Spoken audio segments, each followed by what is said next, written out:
E Jesus faz o quê? Entra na casa sem abrir a porta, né? Ou seja, mostrando que o corpo dele tinha aptidões diferentes das aptidões de um corpo humano normal. Ou seja, ele estava revelando um corpo glorificado, que é justamente o corpo que nós haveremos de ter, aqueles que de fato creem em Jesus, terão na eternidade.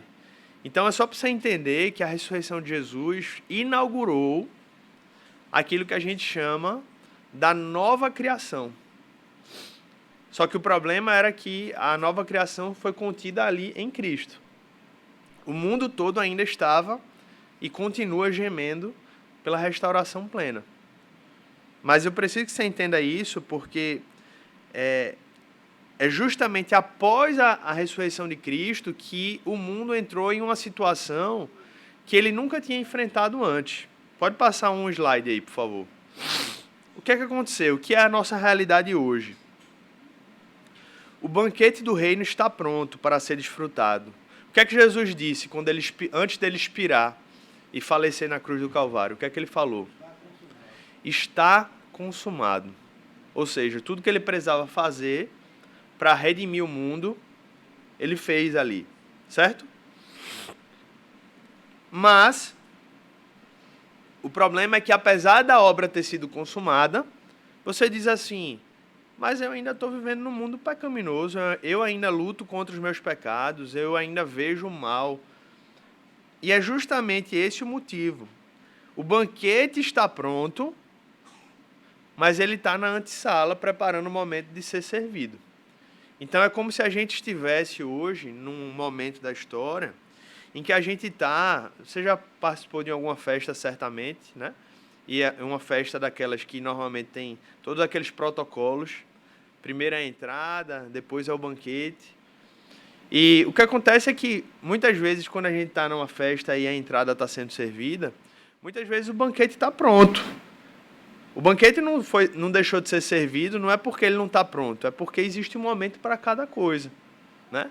Então a entrada vai passando, aí o pessoal vai se alimentando, né? Vai enchendo o bucho do povo para ele não comer muito comida que é cara do banquete, né? Não é assim que acontece? E a gente, enquanto igreja, está vivendo exatamente essa experiência. Nós temos o banquete pronto, Deus já preparou todas as coisas, inclusive a prova disso é o que Jesus Cristo fez por nós. Porém, a gente ainda não está gozando desse banquete. Esse banquete vai ser servido plenamente nas bodas do Cordeiro, no banquete do Cordeiro, na volta de Jesus. O que é que precisa acontecer? Está aqui nessa frase. Antes, mais povos precisam ser reunidos à mesa do banquete para experimentar o poder renovador da era vindoura. Tem uma frase de John Piper que diz assim: missões existem... Vou até corrigir aqui, um erro de concordância. Missões existem por causa da falta de adoração. Missões é algo temporário, gente. As missões existem até o momento em que o Senhor Jesus voltar em poder e glória. Quando Jesus voltar em poder e glória, não haverá mais missão dali para frente. Simplesmente haverá ou adoração a Deus, ou haverá condenação eterna para aqueles que não se renderam a Jesus Cristo. Então, a gente falou, a aula passada, sobre o papel da igreja, como a igreja está vivendo em missão. E é verdade, essa é a nossa vocação hoje. Nós fomos chamados, escolhidos por Deus desde a fundação do mundo, mais do que só porque... não é só um efeito ou um papel egoísta de eu fui eleito e eu, graças a Deus por isso. A eleição tem a ver também com uma vocação de missão. Assim como Israel foi eleito não para benefício próprio, né? Para que Israel foi eleito? Para ser luz das nações, para ser um povo que seria uma cultura que ia quebrar o padrão dominante cultural dos povos ao seu redor. A igreja do mesmo modo. A igreja é o povo que foi escolhido por Deus, o povo amado por Ele, mas que tem uma vocação de serviço ao mundo. Só que vai chegar um momento em que o papel missionário da igreja não vai ser mais necessário. E isso nos lembra, portanto, que a nossa principal vocação enquanto povo de Deus é uma vocação de adoração. A nossa vocação de adoração ela nunca vai cessar. Porque a eternidade com Deus, ela é uma eternidade de adoração.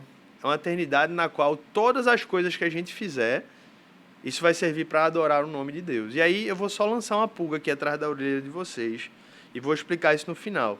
Quando a gente fala de eternidade, de adoração, as pessoas ficam pensando só que a eternidade é completamente um período de milhares, sem fim de milhares de anos, milhões e milhões, onde a gente vai ficar cantando a Deus esse tempo todo. Será que é isso? Será que a eternidade não tem muitas das coisas também das quais a gente faz hoje, só que vai ser vivenciada de uma maneira completamente renovada e restaurada, incluindo a adoração e o louvor? Eu vou explicar isso para vocês mais pro final. E vou explicar porque muitas vezes essa compreensão ela é mal compreendida, vamos usar esse termo aqui, como isso muitas vezes foi mal explicado, mal compreendido ao longo da história. Vamos falar sobre o fim da história, gente. Afinal, essa é a última aula, esse é o último encontro desse curso, e é justamente sobre o fim da história que a gente vai falar hoje, né? Esse é um dos assuntos, eu falo sem medo de errar, mais discutidos assim na teologia. Talvez tenha uma boa discussão também relacionada à soterologia, que é o que a gente chama sobre como Deus opera a sua salvação. Mas a escatologia é um assunto também muito discutido e talvez um dos assuntos com mais ramificações de visões diferentes sobre isso, né? Existem várias discussões acerca dos detalhes da segunda vinda de Jesus, debates acerca em torno do milênio, do arrebatamento, do juízo final, do anticristo, da tribulação, né? E eu queria começar dizendo para vocês que a gente não vai ter primeiro tempo de entrar em detalhes aqui, né? Para tratar de Apocalipse em miúdos, você precisa de um curso exclusivo para isso. Mas, em segundo lugar, eu queria também provocar aqui algo de que Apocalipse muitas vezes se tornou algo que ele não foi escrito para gerar aquilo que muitas vezes ele gerou em nosso meio. Se você entende o contexto no qual Apocalipse foi escrito, que eu vou explicar daqui a pouquinho, você vai perceber que João, né, se tiver tendo a oportunidade de acompanhar esses debates teológicos que surgiram após esses anos, ele está olhando assim e dizendo, meu Deus, esse povo perdeu por completo a ideia do porquê eu escrevi esse livro, né, inspirado pelo Espírito Santo. Porque, irmãos, de maneira muito objetiva, pode passar um slide aí. Quando a gente fala sobre Apocalipse, não tem outro, é um anterior, pode deixar esse aí. É como se a gente precisa entender o que é que fez João escrever esse livro, certo? João escreveu esse livro, vocês sabem, no momento final de sua vida. Ele já estava ali, já no final de seu ministério. Ele havia sido pastor em Éfeso, ele havia sido bispo, talvez, de igrejas na região da Ásia Menor. E ele viu que, depois de algumas décadas da igreja crescendo, né, e a perseguição sendo um fator muito forte nos primeiros séculos, ele viu que as pessoas estavam correndo risco, ele era um pastor, de perder a sua fé, né? Ele viu quantas pessoas estavam sofrendo com as perseguições, muitos estavam desencorajados porque eles tinham a expectativa ali que Jesus ia voltar muito mais rápido do que ele, obviamente, voltaria, né? Nós estamos há 2000 anos aguardando isso. E eles, você lembra da carta do apóstolo Paulo aos Tessalonicenses, quando ele diz, olha, se vocês não quiserem trabalhar, também não comam. Qual era o problema que estava acontecendo ali naquela comunidade? Eles achavam que Jesus ia voltar tão breve que eles pararam tudo que estavam fazendo. Eles, inclusive, disseram, não, vamos parar de trabalhar, vamos parar de fazer tudo que a gente precisa fazer. Vou parar aqui para a irmã guardar ali o celular. Não, fique tranquila, é só porque eu sei que a pessoa fica mais nervosa ainda. Aí é melhor a gente parar e a gente já resolve. Então, assim, irmãos, a igreja tinha essa expectativa de que Jesus ia voltar de uma maneira, tipo assim, eles estavam reunidos hoje e eles estavam dizendo, vai ser amanhã, não vai ser depois de amanhã, não vai ser daqui umas, né? que inclusive deveria ser uma expectativa que nós deveríamos alimentar, isso não deveria mudar em nossos corações. Poderia falar mais sobre isso. Só que o tempo foi passando, chegou no final do primeiro século e Jesus não voltou. E aí os irmãos começaram a dizer, poxa, Jesus não está voltando, a gente está sendo perseguido, a gente está perdendo nossos irmãos, nossos pais, nossos filhos, estão sendo perseguidos por Jesus, pelos inimigos de Cristo. E aí João, inspirado pelo Espírito Santo, se vê convocado por Deus a escrever um livro no qual ele, recuperando muitas imagens da literatura apocalíptica de Daniel, ele vai mostrar à igreja, ao povo de Deus, na Nova Aliança, no Neotestamentário, que de fato o mundo iria acabar um dia, que de fato Jesus iria voltar um dia, e que acima de tudo, no final da história, a grande ênfase que João queria trazer em Apocalipse era dizer assim, olha, duas coisas, Jesus vai vencer, o final da história é esse, não existe outra opção, portanto, vale a pena perseverar. Fiquem firmes. Basicamente, se a gente pudesse resumir Apocalipse em duas ênfases, são essas duas coisas. Não tenham dúvida, Jesus vai voltar e vai vencer todo o mal. Em segundo lugar, portanto, vale a pena perseverar na fé, vale a pena continuar firme em Jesus Cristo, porque Ele vai voltar, Ele vai vencer e Ele vai destruir tudo aquilo que hoje é um grande incômodo, é um grande desafio, é um grande problema para a igreja. Só que quando João começa a recuperar elementos da literatura apocalíptica de Daniel, e ele inclui também novos elementos ali, a gente começa a ser tentado a acreditar que cada elemento ali precisa ser desvendado como quase que um mapa do tesouro.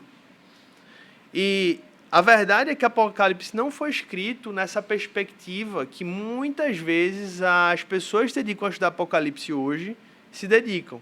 Como se cada chifre, ou cada elemento, ou cada cor ali tivesse um significado específico.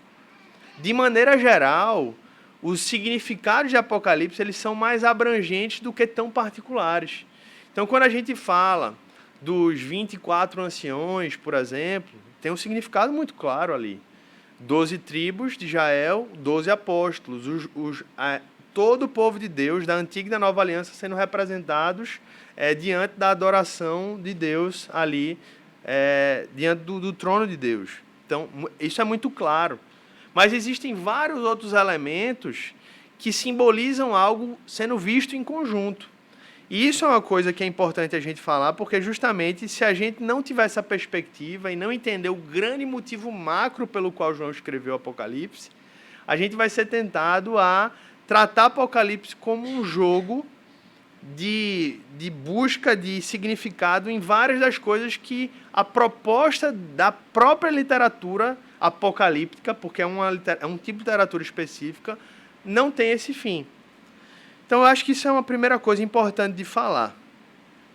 O autor do livro que a gente está estudando, ele tenta resumir também um pouco da ênfase de Apocalipse. Ele diz assim, é como se as cortinas do trono da sala celestial, do trono celestial de Deus, tivessem sido abertas.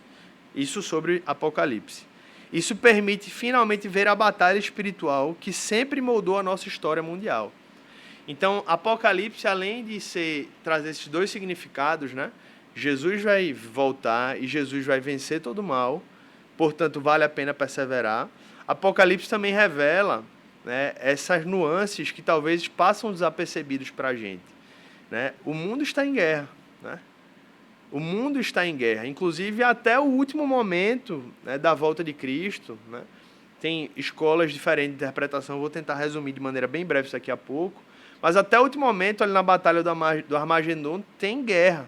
Então, viver nesse mundo sem entender que nós estamos em meio a uma guerra espiritual é viver alienado de maneira espiritual, certo? É uma coisa que o cristão não tem como deixar de ver sob essa perspectiva.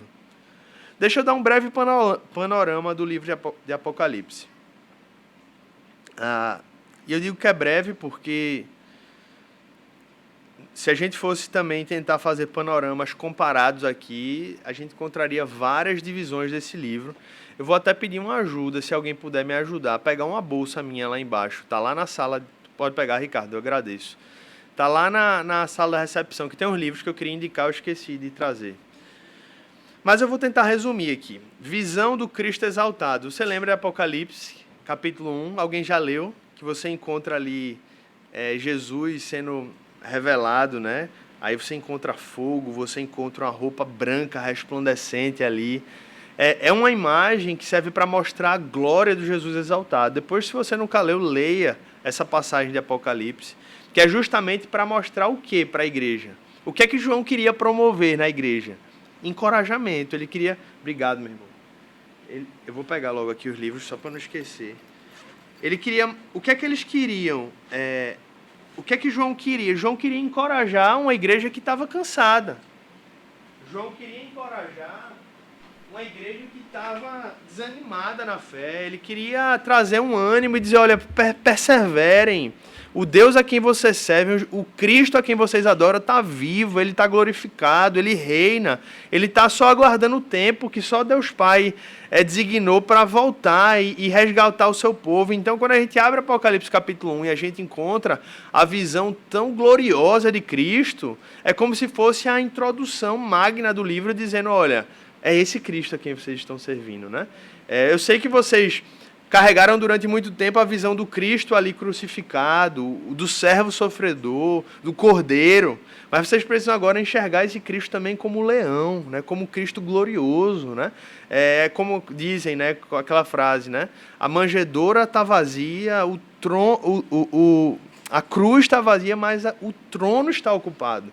Então a igreja enxerga Cristo muito mais agora na sua visão como rei, como leão, do que como cordeiro. Claro que a visão do cordeiro é uma visão importante. Eu tenho até aqui na minha capa do celular, né?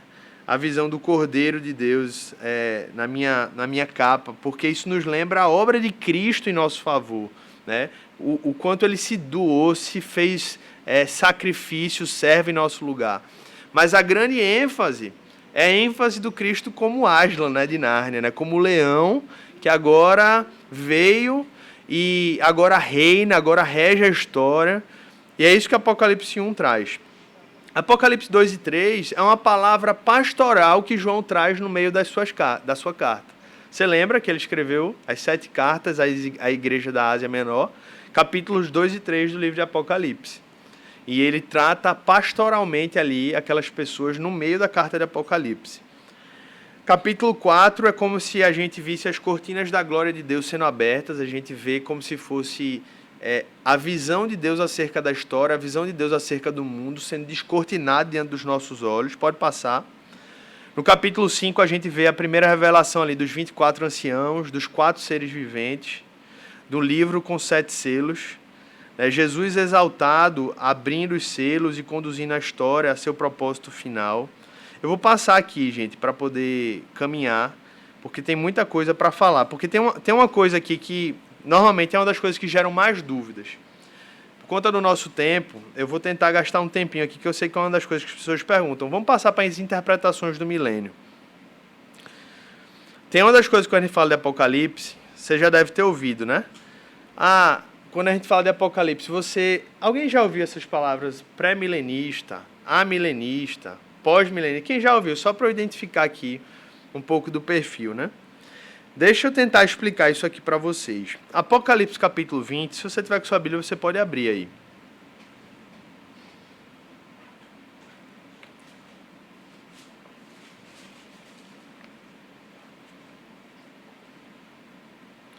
Quando a gente fala aqui dos selos, por exemplo, né?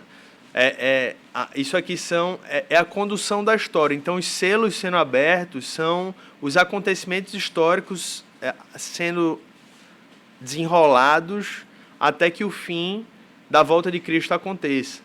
E aí as interpretações acerca do que são esses selos sendo abertos ou de que momentos são esses são variados. Mas o fato é que em todos esses momentos é Jesus que está conduzindo a abertura desses selos e a história está sendo conduzida por ele. Mas voltando para a interpretação do milênio, deixa eu abrir para acompanhar aqui com vocês. É um dos últimos capítulos de Apocalipse, Apocalipse capítulo 20. E eu vou ler aqui para vocês versículos 1 a 3. Vi descer dos céus um anjo que trazia na mão a chave do abismo e uma grande corrente. Ele prendeu o dragão, a antiga serpente que é o diabo, Satanás, e o acorrentou por 1000 anos. Lançou-o no abismo, fechou-o e pôs um selo sobre ele, para assim impedi-lo de enganar as nações até que terminassem os 1000 anos. Depois disso, é necessário que ele seja solto por um pouco de tempo. Gente, vocês não têm ideia de como esses 3 versículos geraram debates, e geram debates, acerca da interpretação de Apocalipse. De maneira objetiva, existem 3, na verdade existem 4, eu vou explicar para vocês, 4 interpretações principais do milênio no meio da literatura apocalíptica. A primeira, e eu diria que é a mais forte historicamente. Nos primeiros séculos, os pais da igreja, de maneira majoritária, defenderam o pré-milenismo. Defendiam que, basicamente, vocês estão vendo que tem uma cruz e uma descida ali, né? Só para identificar os símbolos. Basicamente, os pais da igreja defendiam que, como é que ia acontecer? Jesus iria voltar, certo? Jesus iria vir na sua primeira vinda, ou seja, cumprir a sua vida perfeita, morrer em nosso lugar, ressuscitar ao terceiro dia. Logo depois ia se inaugurar a igreja. Pós a cruz é sempre a era da igreja, né? A era do Espírito Santo. E iria acontecer de que a igreja passaria pela tribulação, que a gente encontra relatos disso em Apocalipse, e após isso, após a tribulação, ou seja, a igreja experimentaria a tribulação, Jesus voltaria e ele implementaria um reino de 1000 anos, como está escrito aqui, né? Ele prendeu o diabo, a antiga serpente, e acorrentou por 1000 anos, lançou no abismo, fechou e pôs um selo sobre ele. E aí o texto continua falando aqui, no versículo 4. Vi tronos em que se assentaram aqueles a quem havia sido dada autoridade para julgar. Vi as almas dos que foram decapitados por causa do testemunho de Jesus e da palavra de Deus. Eles não tinham adorado a besta nem a sua imagem, e não tinham recebido a sua marca na testa nem nas mãos. Aí olha o que o texto fala. Eles ressuscitaram e reinaram com Cristo durante 1000 anos. Esse aqui é o ponto de discussão. Os pré-milenistas dizem que esse reinado ele acontece justamente pós-vinda de Jesus e a partir dali se inaugura um reino terreno de Cristo, no qual a igreja reina com Cristo nesse mundo. Pontos fortes dessa teoria, dessa interpretação, é encontrar muitas aplicações de profecias do Antigo Testamento sendo consumadas justamente nesse reino terreno de Jesus Cristo. Porque se você for pegar, de maneira geral, os amilenistas, por exemplo, a interpretação geral é que, de maneira bem objetiva, eles vão pegar a maioria das profecias de Ezequiel, Isaías, Jeremias, que você encontra várias passagens onde você vê um Cristo reinando e você vê uma relação muito política disso. De fato, o texto não traz uma ênfase espiritual, você vê uma ênfase política de reinado e eles aplicam isso em um reinado espiritual. O ponto forte do pré-milenismo é você encontrar muito fundamento para essas profecias estarem se cumprindo plenamente no milênio. E dentro do meio reformado, eu já adianto que o pré-milenismo histórico e o amilenismo são as correntes mais fortes. O pós-milenismo, que eu vou falar daqui a pouco, ganhou força nos últimos anos, décadas, mas historicamente o pré-milenismo sempre foi o meio mais forte e o amilenismo, quando começou a ser discutido também. Eu vou explicar para vocês, deixa eu falar logo do pós-milenismo. Ficou claro o pré-milenismo? Jesus veio, a igreja passa a viver, a igreja passa pela grande tribulação, Jesus vem depois dessa grande tribulação, ou seja, a igreja passa por situações difíceis na tribulação, E quando Jesus volta, ele reina durante 1000 anos, né? E depois há uma restauração plena, na qual aí de fato se inaugura a eternidade. E aí tem discussões aqui que não dá tempo nem da gente falar, né? Porque surgem discussões aí como é que seria esse milênio, porque a ideia que se é esse reino político e essa vida que ainda não é a eternidade inaugurada, existem as discussões de que vão ser geradas pessoas, vão ter famílias que vão continuar crescendo, ou seja, vão ter ímpios no reinado pleno de Jesus terrestre. Como é que isso vai acontecer na prática? Porque ainda não é a eternidade, é um reino, mas você encontra elementos disso nas profecias do Antigo Testamento, né?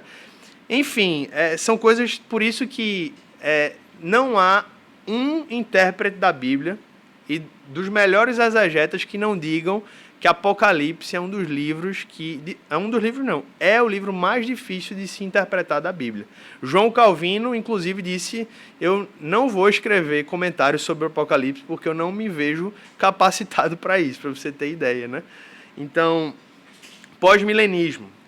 O que é que significa isso? Basicamente Jesus vem, cumpre a sua obra e o milênio ele vai acontecer, ou seja, o milênio é literal, ou seja, vão haver 1000 anos, assim como o pré-milenismo entende que o milênio é literal de 1000 anos, mas ele vai acontecer no meio dessa história. Então, assim, vamos dizer que a gente está aí com 2000 anos de história, e aí vamos dizer que eles acreditam que em algum momento vai se iniciar o milênio de maneira oficial, e esse milênio ele vai se iniciar justamente na medida em que a igreja for aumentando a sua influência cultural, política, no meio da sociedade.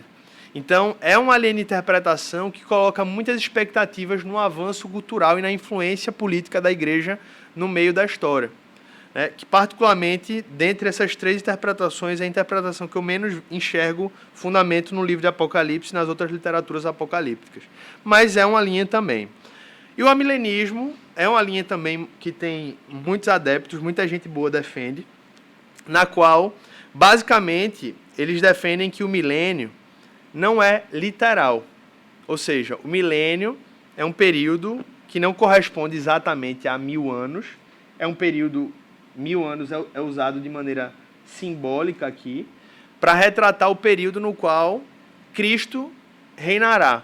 Só que o que é que eles defendem? Eles dizem, olha, na medida em que Cristo ressuscitou, e ele foi assunto aos céus e agora está à destra de Deus Pai, ele já está reinando durante esse período. Ele já está reinando, ele já está governando a história, porque agora ele já foi glorificado. Então, em resumo, todo esse período pós a ressurreição e glorificação de Jesus e início da igreja, já é o início do governo e do reinado de 1000 anos de Jesus. Tem muita gente boa que defende. Eu vejo pontos fortes no amilenismo, mas eu tenho algumas dificuldades com o amilenismo. Eu acho que é a linha de interpretação mais fácil de você encaixar um raciocínio. Tipo assim, se você quiser ser mais objetivo em lidar com algumas decisões na interpretação de Apocalipse, o amilenismo é o mais objetivo. Mas eu tenho algumas dificuldades muito objetivas, irmãos, assim. E é como eu disse, não é refutando completamente o amilenismo, não. É só dizendo assim que eu olho para o texto bíblico e eu digo assim: ele prendeu o dragão, a antiga serpente, que é o diabo, e o acorrentou por 1000 anos. Lançou-o no abismo, fechou-o e pôs um selo sobre ele, para assim impedi-lo de enganar as nações até que terminassem os 1000 anos. Os amilenistas defendem que Satanás está preso. Eu não consigo enxergar Satanás preso. Para mim, Satanás está muito solto, né? Eu não consigo enxergar à luz das outras escritas aí das escrituras. Vou compartilhar com o senhor. E especialmente à luz da realidade que a gente vive, a influência do mal, a influência de Satanás nesse mundo, né? Mas como eu disse, só antes de eu compartilhar com o irmão aqui, várias dessas interpretações, elas têm pontos fortes.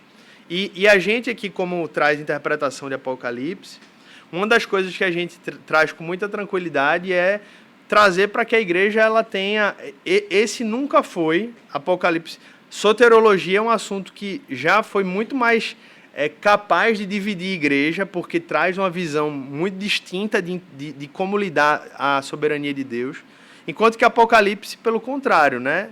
Sempre foi um assunto que, de maneira geral, denominacionalmente, e inclusive também de maneira histórica, sempre foi um assunto que foi sempre muito mais aceito de haver visões distintas diante justamente da amplitude de interpretações que esse livro traz. Só para antes de eu passar para o senhor, tem uma quarta interpretação que se chama, que ela está inserida dentro do pré-milenismo, mas que é bem diferente do pré-milenismo histórico, que se chama o pré-milenismo dispensacionalista.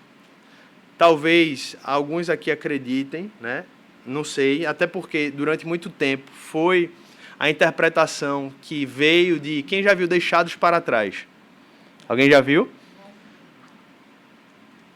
O dispensacionalismo é a visão que está inserida naquele filme, que veio de uma teoria que foi muito bem desenhada, tentaram achar data para tudo, por dois irmãos, no século XIX. Então, eles tentaram enquadrar ali cada detalhe, né? Então, por exemplo, aquela ideia do arrebatamento, né? Você está dirigindo, daqui a pouco some todo mundo do carro. Veio do dispensacionalismo, mas nenhuma das outras interpretações de Apocalipse vem o arrebatamento daquela maneira, tá? Então, muito provavelmente, irmãos, o fim do mundo não vai ser como está em Deixados para Trás. Provavelmente, Deixados para Trás é a leitura menos fidedigna das Escrituras do que qualquer uma outra, né? Mas eu sei que tem pessoas que acreditam plenamente nisso, tem pessoas que devotam a vida a acreditar numa linha, e a gente respeita, né?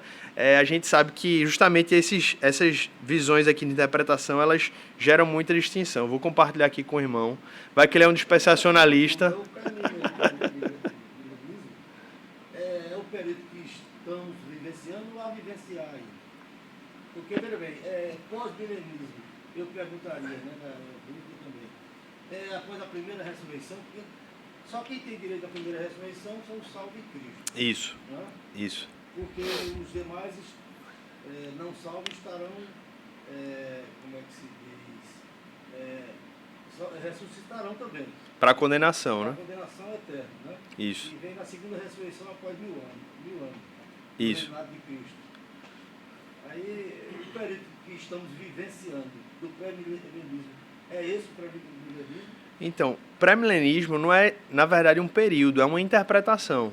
Mas segundo o pré-milenismo, histórico, não dispensacionalista, vou falar do histórico aqui, nós ainda não estamos no milênio. Nós estamos no período de aguardar a vinda de Jesus.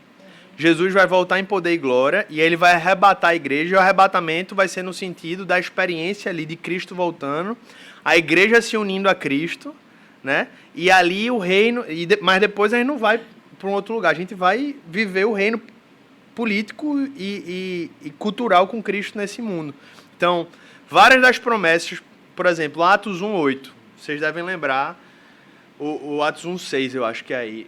Os discípulos olham para Jesus depois que ele ressuscitou. Pode abrir aí, você pode abrir em Atos. Depois você pode até me ajudar ajudar a achar o versículo específico. Qual é a pergunta que os discípulos fazem para Jesus? Quem me ajuda a ler especificamente qual é a pergunta? Mestre, acho que é 1:6. Vejam aí se é 1:6. Vejam a pergunta que os discípulos fazem para Jesus. Eu não sei, eu acho que é um...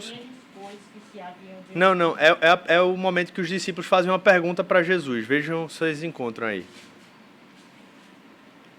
1:4, talvez. Esse 1:7 diz, não vos pertence saber os tempos... Mas tem uma pergunta aí, Jesus está respondendo aí. Qual é a pergunta que ele... Senhor, será este o tempo em que restaurares o reino de Israel? Opa, é esse aí. Senhor, é esse o tempo que o Senhor vai restaurar o reino a Israel? O que é que eles estavam perguntando? Claramente, a gente sabe especificamente, até porque eles tinham uma visão muito clara de um Jesus com governo político. Só que olha a resposta de Jesus. E os pré-milenistas históricos se baseiam muito fortemente nesse versículo aí. Não vos pertence saber os tempos ou as estações Pai estabeleceu como seu próprio poder. Se Jesus estivesse dizendo assim, olha, essa ideia de vocês é completamente maluca, nunca vai haver um reino político de Israel, e aí, obviamente, a gente, na Nova Aliança, a gente interpreta já Israel como o povo de Deus na Nova Aliança, tá? Aí já é outro debate aqui, mas a gente não acredita que a igreja é uma linha de salvação e Israel é outra, não. Israel, agora, para ser salvo, tem que entrar, tem que continuar na videira que é Cristo. Israel teve... Aí você diz, poxa, mas Israel teve todo esse privilégio de história, eles, se não crerem em Cristo, eles vão se perder. Justamente, eles tiveram o privilégio de ter todo o arcabouço histórico de reconhecer Cristo. Então, eles já tiveram um privilégio muito grande, entende? Então, assim, biblicamente falando, Israel ou crê em Cristo, gente, ou não tem salvação, né? Não tem como. Como o senhor fala aqui, eu vim para os meus, mas os meus não... Exatamente, né? Jesus deixou muito claro isso. Então, vamos para os gentios, vamos abrir isso. Mas o que é que eu quero dizer? Essa resposta de Jesus é curiosa, porque se Jesus quisesse ter dito assim, olha, vocês estão tudo maluco, estão tudo doido, porque veja, vocês não entenderam que o meu reino, ele vai ser completamente celestial, vamos usar esse termo, completamente celestial. Então, vocês vão restaurar o reino a Israel, mas Jesus olha para os discípulos e diz, não compete a vocês saber o tempo. E aí os pré-milenistas históricos dizem, se Jesus quisesse corrigir de fato essa interpretação, ele teria usado essa oportunidade. Já tinha havido a ressurreição, já tinha havido glorificação, ele ia ser assunto aos céus, ele teria dito, gente, por favor, entendam, vocês já passaram 3 anos comigo, o Espírito Santo vai descer daqui a pouco. Entendam, não vai ter nada disso não, só vai ter os 1000 anos agora que eu vou reinar, que é a igreja, os 1000 anos simbólicos, e depois eu volto, resgato vocês e a vida segue. Mas Jesus não falou isso. Mas, irmãos, o tempo está acabando, já, na verdade já acabou. E eu não acabei minha aula. Vou tentar fazer 20 minutos em 5 agora. Vamos ler uma frase aqui com vocês. Apocalipse 20. Eu tenho um comentário bíblico que hoje dizem, assim, os eruditos dizem que é um dos melhores comentários bíblicos traduzidos para o português. Edições Vida Nova, e o autor é Grant Osborne. Tem 1000 páginas. Se você quiser ler Apocalipse e quiser algo mais profundo que a gente está tendo tempo de conversar aqui, compre esse comentário. E eu achei interessante porque lendo Apocalipse 20, o comentário de Apocalipse 20 nesse autor, olha o que ele escreveu, Grant Osborne. Este capítulo é de difícil interpretação. O camarada escreveu 1000 páginas, gente, de Apocalipse.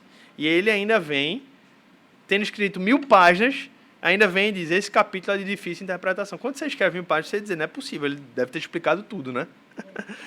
Principalmente por causa do debate acerca do milênio, que tem consumido muito mais tempo e energia do que o adequado ao longo dos séculos. Concordo com ele. A gente se perdeu muito nisso e eu vou explicar o porquê.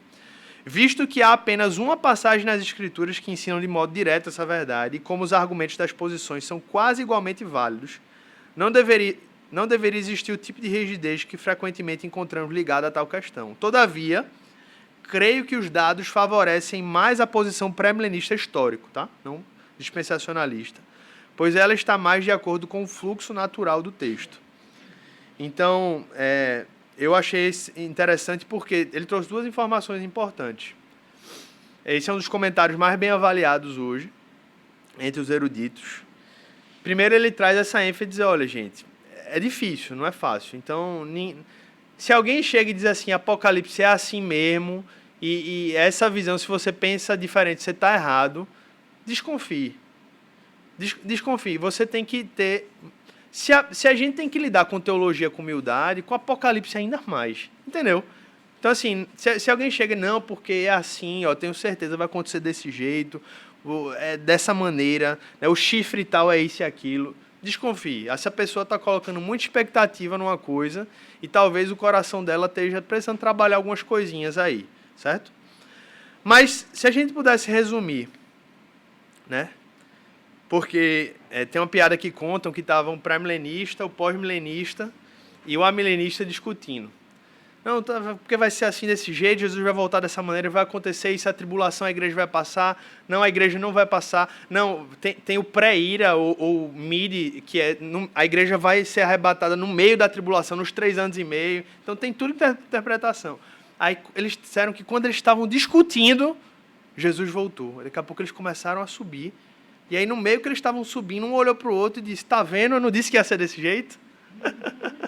Então, continua acreditando que a sua maneira de enxergar estava sendo cumprida, né?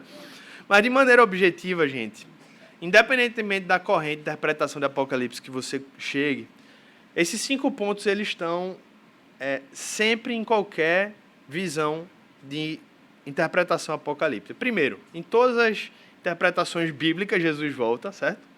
Segundo, em todas os mortos ressuscitam, uns para condenação e outros para salvação. Inclusive, os que forem salvos vão julgar o mundo,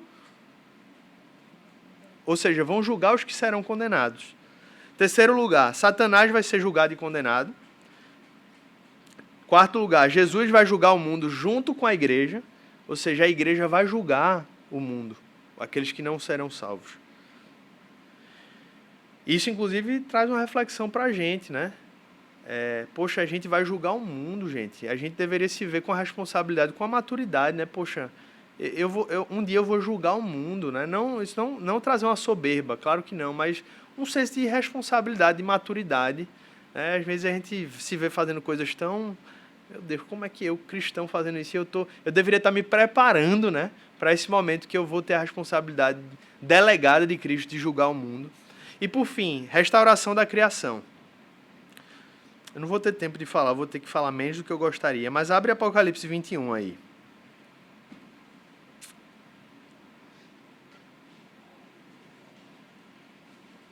Apocalipse 21, só um versículo a mais.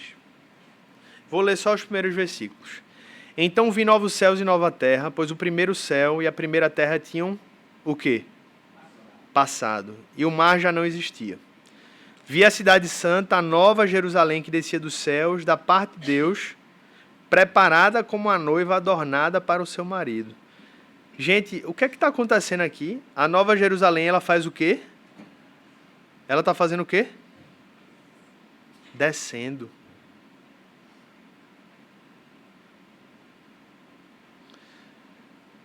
Eu queria ler o capítulo todo com vocês, mas eu não vou ter tempo, não. Eu vou direto ao ponto. Queria fazer umas perguntas para provocar também, mas não vou ter tempo, não. Deixa eu ir direto ao ponto. A gente foi influenciado muito por uma visão historicamente grega de mundo, e ao longo da história isso se desenhou de outras maneiras. Mas como é que Platão enxergava o mundo?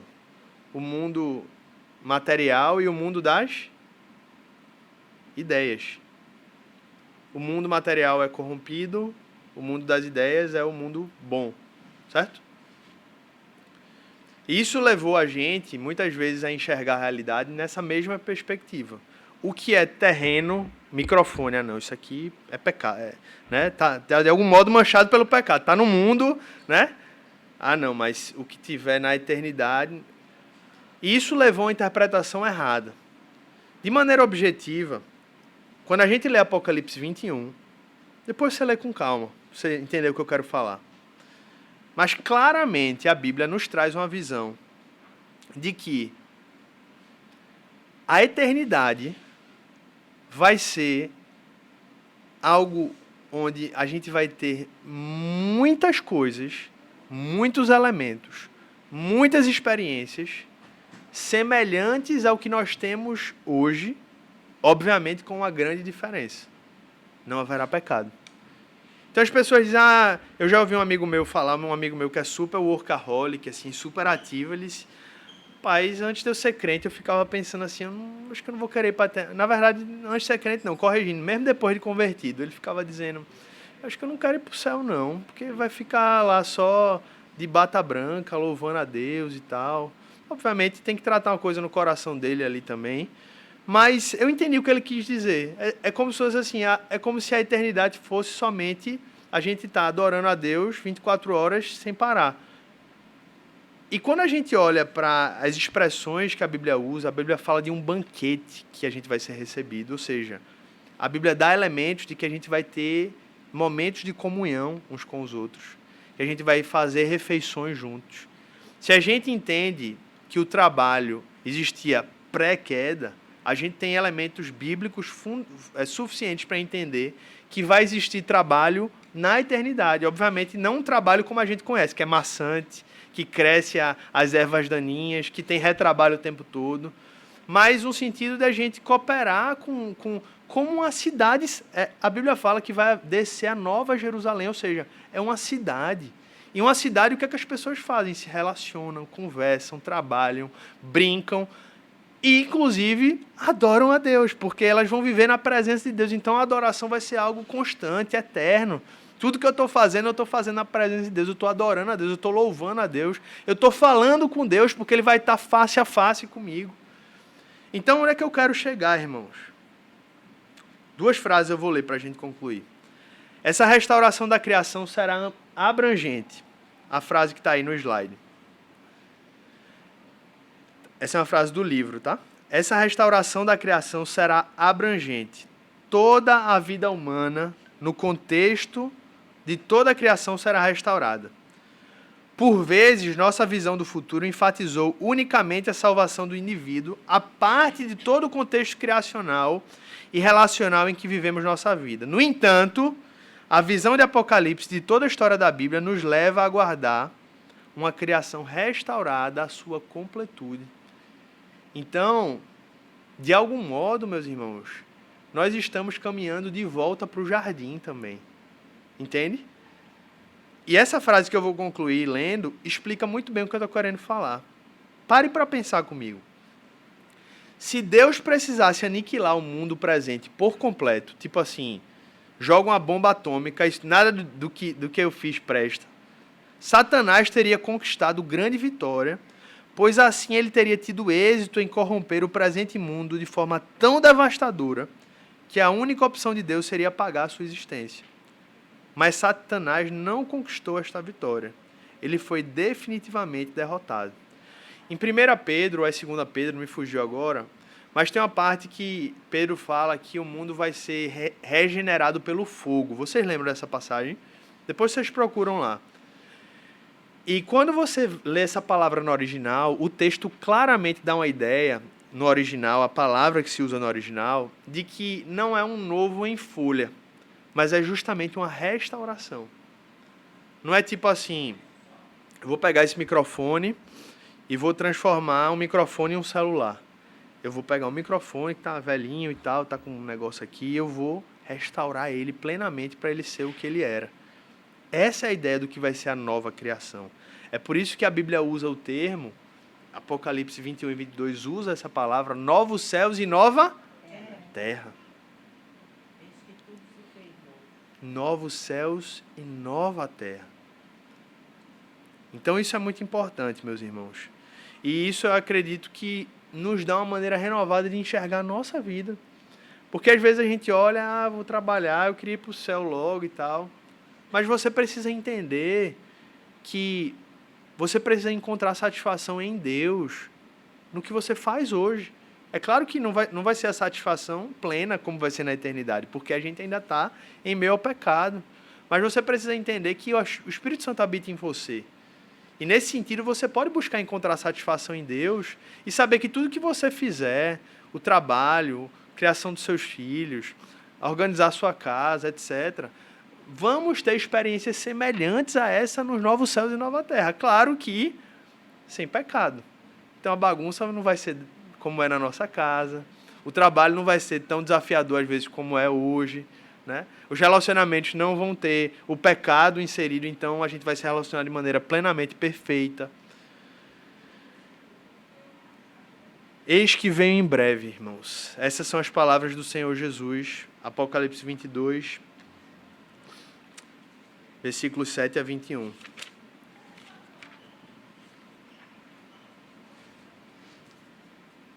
Vou ler só o versículo 7 com vocês. Eu vou ler o versículo 7 e eu convido você a ler o versículo 21, tá? Depois. Eu vou ler o 22, versículo 7 e a igreja lê o versículo 20. Eis que venho em breve. Feliz é aquele que guarda as palavras da profecia deste livro. Vamos ler juntos os versículos 20. Vamos deixar aqui para a gente ler junto. Aquele que dá testemunho destas coisas diz: sim, venho em breve. Vem, Senhor Jesus. Então é assim que acaba o livro de Apocalipse, é assim que a gente acaba a nossa aula. Que você tenha sido renovado, né? Não só por a esperança da volta de Cristo, mas que você também seja renovado por saber que você está fazendo parte dessa história, né? E eu oro para que, em nome de Jesus, você faça parte dessa história, sabendo qual é o seu final, né? Que é sendo recebido por Senhor Jesus, que diz assim: vinde bendito do meu Pai, recebam por herança a terra que eu tenho preparado desde a fundação do mundo. Amém? Vamos orar? Senhor Deus e Pai, nós te agradecemos por esse curso, por essas aulas, pela vida dos outros irmãos que ministraram esse curso e pela oportunidade que a igreja teve, Pai, de se aprofundar na tua história. Nos ensina a nos enxergarmos como parte dessa história, Senhor. Renova a nossa fé, Pai. Renova a fé de cada pessoa aqui, por meio da tua palavra, por meio do teu Espírito, Pai. É a oração que nós fazemos, gratos desde já por tudo que o Senhor fez em nosso meio nesse período. Em nome de Jesus que oramos. Amém. Irmãos, obrigado pela disponibilidade, participação de vocês. E desculpem aí o alongamento hoje, mas é porque Apocalipse é assim mesmo. Deus abençoe vocês. Daqui a pouquinho a gente começa o nosso culto.